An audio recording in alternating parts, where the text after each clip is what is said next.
स्वागत आहे आपले स्वप्नांचा संघर्ष या चॅनलमध्ये. आजच्या आपल्या कथेचे नाव आहे शिस्त. चला तर आपण बघूया जीवनामध्ये शिस्तीची ताकद. एका गावात दोन मित्र राहत होते, अजय आणि विजय. दोघेही शिकायला हुशार होते, पण दोघांमध्ये एक मोठा फरक होता. अजय खूप शिस्तबद्ध मुलगा होता. तो रोज सकाळी वेळेवर उठायचा, अभ्यासाला काही वेळ द्यायचा, व्यायाम करायचा, शाळेतली कामे वेळेवर करून ठेवायचा. विजय मात्र थोडा आळशी होता. रात्री उशिरापर्यंत खेळायचा, सकाळी उशिरा उठायचा, शाळेतली कामे शेवटच्या क्षणाला करायचा. त्याला वाटायचं, अरे काय करायचं एवढं वेळेवर, आयुष्य मजेत जगायचं. एकदा शाळेत आकस्मिक दप्तर तपासणी झाली. अजयचे वह्या पुस्तकं सर्व व्यवस्थित, स्वच्छ व पूर्ण नोंदी असलेले होते. शिक्षकांनी त्याचे कौतुक केले, पण विजयची वही अपूर्ण, काही धडे गायब होते. त्याला शिक्षा मिळाली. त्यावेळी विजय थोडा नाराज झाला, पण काही दिवसातच पुन्हा तो जुनी सवय करत राहिला. दोन्ही मित्रांना क्रिकेट खूप आवडायचं.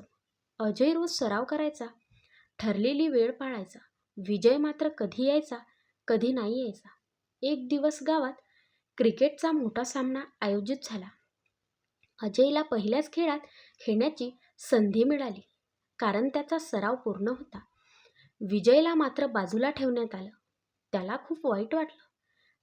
काळ गेला, दोघे मोठे झाले. शिष्यवृत्ती परीक्षेला दोघांनी बसायचे ठरवले. अजयने रोज वेळेवर अभ्यास केला, नियोजन केले. विजयने मात्र शेवटच्या आठवड्यात पुस्तक वाचायला घेतले. निकाल लागला तेव्हा अजयला शिष्यवृत्ती मिळाली. विजय नापास झाला. त्या दिवशी विजयला खरी जाणीव झाली की मजेमध्ये क्षणभर आनंद असतो, पण शिस्त नसली की आयुष्यात मागे राहते.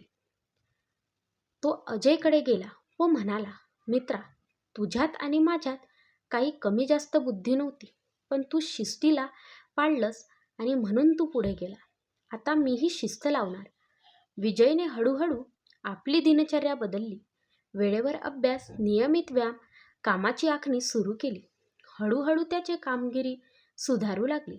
काही वर्षांनी तो सुद्धा अजयसोबत यशस्वी झाला.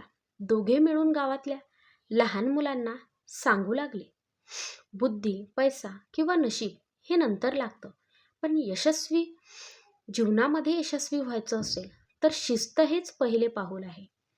मोरल ऑफ द स्टोरी, शिस्त ही केवळ शाळेला किंवा अभ्यासाला लागते असे नाही, ती आयुष्याचा पाया आहे. शिस्त शिकली तर वेळ, काम आणि जीवन तिन्हीही सुंदर होते. ही कथा तुम्हाला आवडली तर लाईक करा, शेअर करा आणि सबस्क्राईब करा. धन्यवाद.